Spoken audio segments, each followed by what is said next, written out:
then when they're spending more time there than they really should be to get the best quality of work out of that employee. So it's really coming up with that balance, knowing that part-timers should be there during times when they can generate enough revenue to help cover their costs. That's always important as well. So I'm confident in my work with Rich and communication with Rich that we can stay on top of that and modify it as needed. That it isn't going to be, we're just going to do this and stick with it, and that's the only way it's going to be. We'll adapt to the changes that are necessary.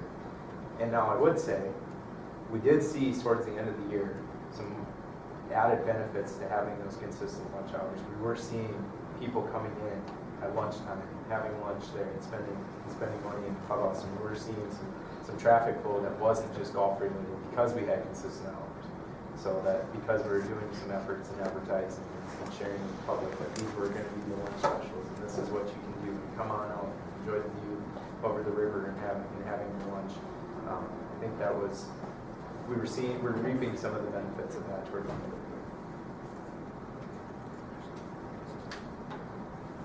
the year. Okay. So then, again, I touched on a lot of this. This would be the impact in the rates for water. You'll see on the right side, the bigger increases are going to be seen mostly in higher end users.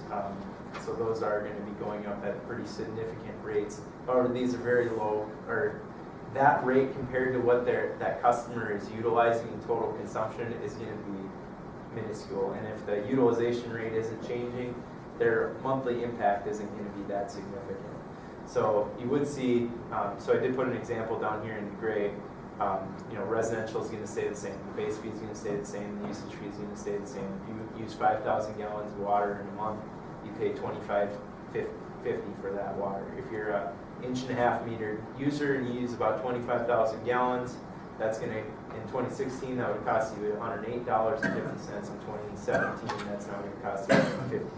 So it is, that's $7, which is not insignificant, but it's not as great if you're on a lower volume usage.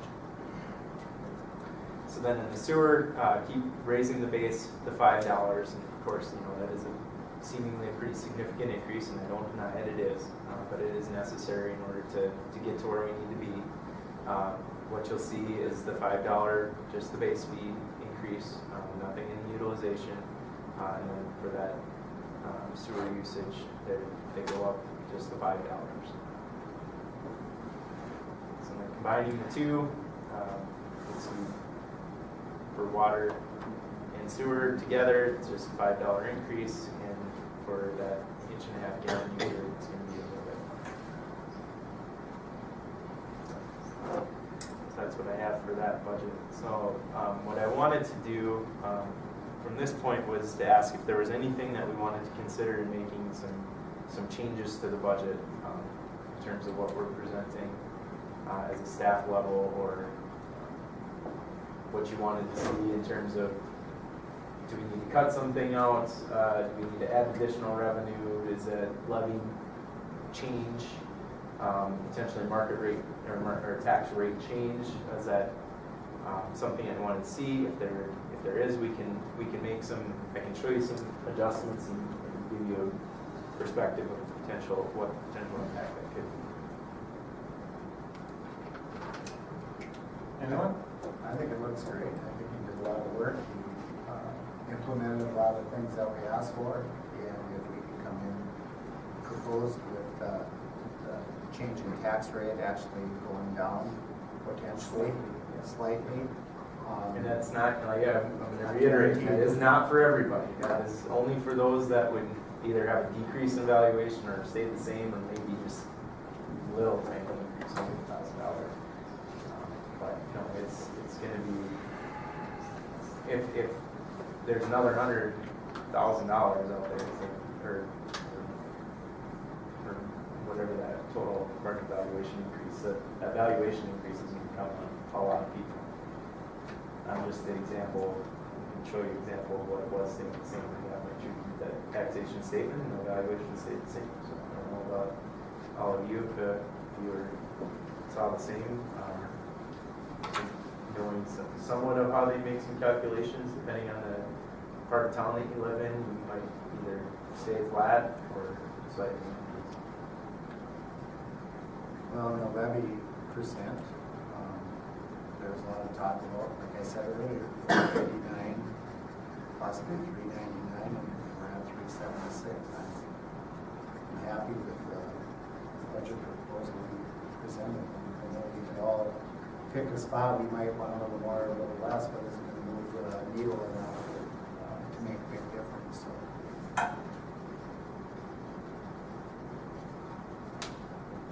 Anyone have any issues or concerns? Thank you. Okay. Then we will just leave that be in terms of when we present for the budget here. Okay, so garbage. After meeting with the haulers, we had discussion about what the garbage rate could be. And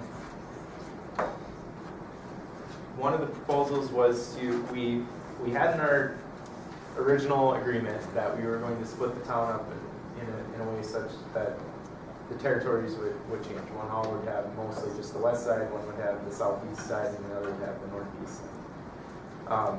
And implementing a hybrid plan, the bags are going to stay and be still around and still utilized.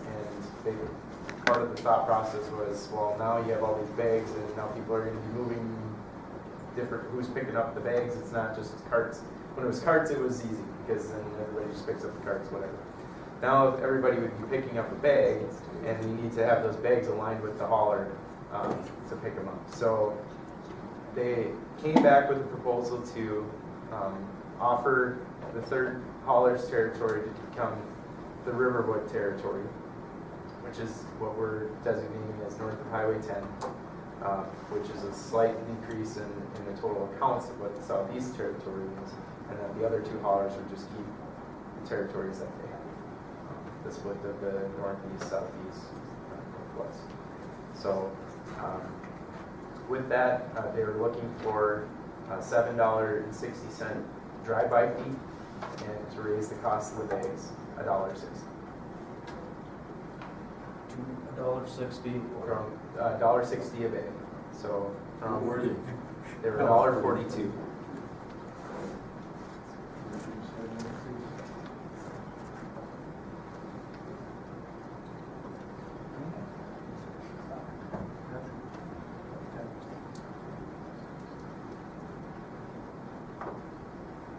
So I know It's going to make some of the people that call me.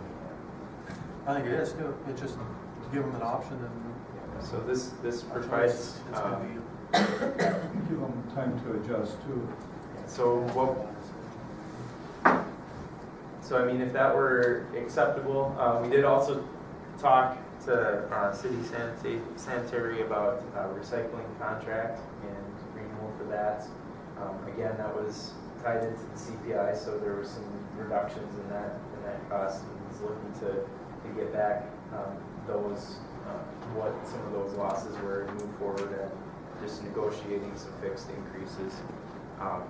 So that rate, he's asking for $3.20. We've spoken and presented and agreed to present $3.25 for 2017, $3.40 for 2018, and then from there on it would be discussed or negotiated between the city administrator and the hauler during the 5-year contract. The other component that we would add to it is that at any time during the contract, if we wanted to move to had the ability to move to a single stream, single sort recycling, that we would reopen the negotiation. We would reopen the contract and be able to discuss those terms. There is a facility that is opening in Brainerd at some point. We don't know when. There's no firm timelines on when that's going to happen. And he has spoken to a facility in Browerville that would take a single stream mix without glass, without any glass into that mix. So we could throw your paper, plastics, metals, all in one cardboard, all in one bin, one container, one whatever, except for glass, so that the only thing the hauler would have to sort would be, or to keep segregated would be glass. So how would the residents have to notify the city then if they wanted to stay with bags or go with the carts or So when haulers? so we've been talking about how do we implement this, and part of the strategy would be to send out with the utility notice a sheet that can give you a response, and with the new website we'll be able to do this too, that people can respond on email, and they could even do that today, or call or something. But basically they just have to provide us their utility account number and then their decision of whether they want to stay with bags or move to cans. Or if they're not going to respond, they would just move to cans, their carts. Because ultimately, I'm of the belief that once people get the carts, see the carts, the cost effectiveness of the carts for what their usage is going to be, they're going to be moving to carts in the long term. By the end of the 10 years of the contract, bags would be almost. Well, I think that what we discussed too with the future use of technology Weigh and it. software. You the can way weigh it on the that truck. You can weigh it on the truck and you be eventually, I mean, it seems like our goal is to pay for what you Maintain an throw away. equitable system that you're Right, paying for what you're so, throwing. I mean, eventually, it's like, we need to step out of the past and move to the future a little bit here and keep addressing this. And then this does, this during the time being would maintain some of that equity. So, My concern, John, would be with somebody wanting a can this week and going to wanting a bag for this, can for the summer, bags for the winter type of deal. There's gonna have to be some kind of a I would opt-in. I would Once say you're that in, you're in for. if you're in, you're in. There's no switching back. I think we could manage if the utility account holder, specifically in times when the home is being sold, to the new homeowner, that would be a timely opportunity where somebody could opt back into bags or out of the carts. There would be pretty stringent times when that could happen. The biggest biggest pain for this is going to be on the administration side and keeping track of who's got what. In terms of billing it, I think we can handle that. Our software is sophisticated enough that we can set 2 different rates for garbage. It's just then keeping track of how do we ensure that person has the cart or is using the cart or doesn't have the cart. They're not putting the cart out and using more garbage each week than what they're built for. So, I think this would help us in having an equitable system, being able to move forward. My concern is buy the card, they use it for a year, and then they want it back out of it. So it's Another instance where I would be leery of this would be with rental houses. They may change tenants. And those tenants may change their utility.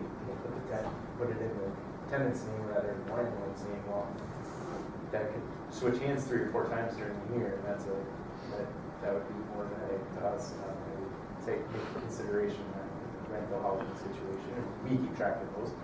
So what's a rental house and what's not. That they would just be a cart. Would that be legal, Tony, you think, to require rental housing to have a card versus if we give the others options? I'd have to check. I think if we, can articulate a logistical reason for doing it, Right. but I'd want to check it on for you. That was only my concern. If we Yep. require rental housing to have a card, that we want to run into issues if it's something Yeah. for part of their permit fee or. Well, I mean, if we're talking about equal application, the complaints I got about going to a cart were from all senior citizens. So if you're permitted to give them an option like assessments, why, just throwing that out there, I mean, that's something worth considering. Well, John, I think that's an important point that the reason to even look at this direction was because of concerns of residents. And I brought up a point that we wanted it to be fair and equitable, and so that's why the hybrid was discussed. so that I think, it was a yeah, I fairness think issue. we heard, and it wasn't just complaints, but it's rightful justifications that, you know, I'm doing my part. I'm composting, I'm recycling, I'm doing everything I can to be a good steward of the environment and not throwing things into the landfill. And, you know, it should be fair and justifiable that I can receive some sort of benefit for that, other than my own good feeling of myself that I'm being green, or, you know, I'm taking care of doing what's best for me. I mean, I know plenty of people that will do it just because that's the right thing to do, and they don't mind that they're paying more or less because of it. And if you let them know that we're working towards a weight system, and once that comes, So, yeah, likely what's gonna mandatory. happen with any of this is that the haulers are not gonna have trucks with sidearm tippers. They're just gonna be picking up bags and picking up carts with the same equipment. Because with bags, the sidearm tippers aren't gonna be picking. How are these three haulers, are they all about the same, or is some gonna have more, or some gonna have less, or? I think that, Both would be sacrificing some to get the third hauler, 400 account, a little more than 400 accounts for the Riverwood area, but that's all coming from what one hauler is picking up right now. So basically, it just. They're all happy with that. Well, maybe not happy with I don't it, think I wouldn't use But- the word happy. but they're okay with it. they can work with it. Work with They it. can Some would agree with Work it, with it or agreeable to it, and one would prefer just pick one. Just, you know, give me carts or give me bags. I mean, we're, you know, just want to implement one, not both. But I think in their territory, they would probably have the biggest kind of mix between, or biggest question mark about implementation. You know, their territory may have a Well, I get this gesture of time, the hybrid thing is good, because like Dave said too, the emails and the stuff that I have were basically from senior citizens, fixed incomes. I only use one bag, I recycle, I compost, I do all this stuff, it's not fair. And this gives a little more equity to So- it keeps kind of everybody happy, even though it's gonna cause some headaches for us. So that, with that proposal, I mean, they're still seeing an increase.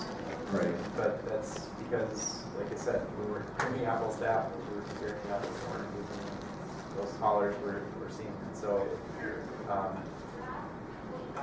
Well, there's a large percentage of people that did want cans and still do want cans, even though the price increase, so it wasn't that. And there is a The point majority where, and the minority. there is a, you know, at a point now where bag users can benefit by having the carts and the bags more efficient for them, if they're multiple bag user a week.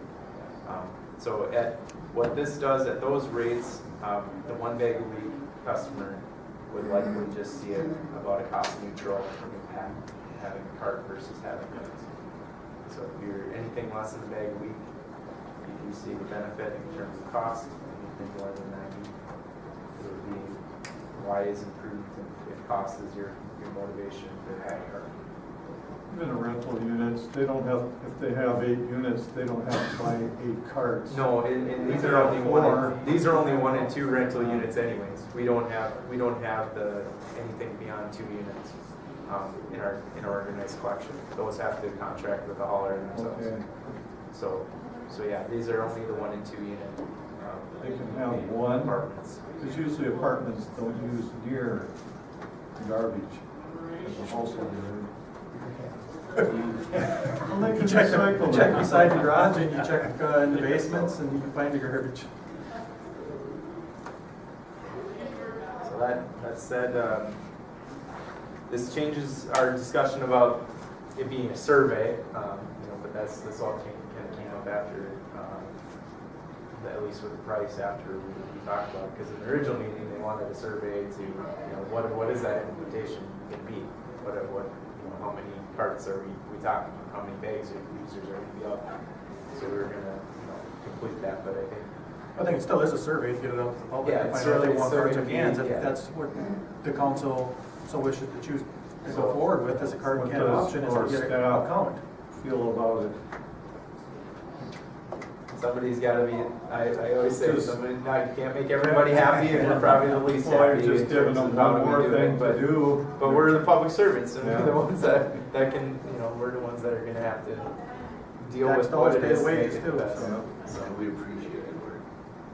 When is this gonna go into effect?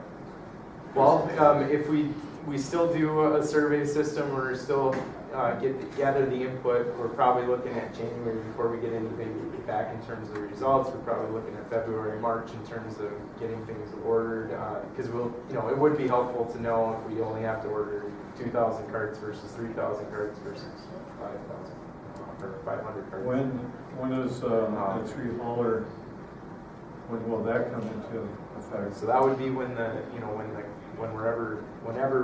whatever point we're ready to implement carts. To do both, So when okay. the carts get delivered, then that would So go. tonight we vote on. So the continuation is continuing at 656 per drive-by going into 2017. So the price would stay the same until the implementation takes effect. Contracts with two haulers With the two haulers. until the date. Does the bag fee go up? Yeah, the bag fee would, Goes up January 1st? we do not have that in, but that would be part of the fee schedule. Oh, that'll be in the water and sewer rates, but I guess because the bank fee thing came up on Friday after we had everything done, I'm not sure when they want to implement that, January 1 or when the system goes in. So that would be a council decision.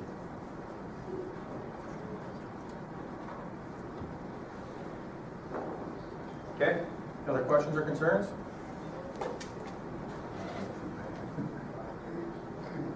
Okay. Anything else from staff? Hearing none, we'll take 5 minutes, we'll be back to the regular meeting.